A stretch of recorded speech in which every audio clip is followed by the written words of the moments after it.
জীবন এটি একটি অসীম যাত্রা। কখনো সুখের আলোয় উজ্জ্বল হয়ে ওঠে, আবার কখনো দুঃখের ছায়ায় আচ্ছন্ন হয়ে যায়।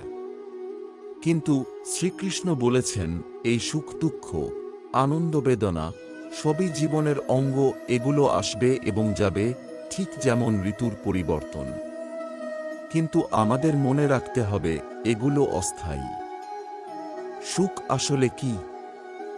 সুখ মানে কি শুধু আনন্দের মুহূর্তগুলো, নাকি দুঃখ মানে শুধু কষ্টের দিনগুলো? আসলে দুটোই আমাদের জীবনের অংশ। সুখ কখনো চিরস্থায়ী নয়, ঠিক তেমনি দুঃখ। শ্রীকৃষ্ণ গীতায় বলেছেন, সুখ এবং দুঃখ একই মুদ্রার দুটি পিঠ। এগুলোকে আলাদা করা যায় না। সুখ আসে, আবার তা চলে যায়।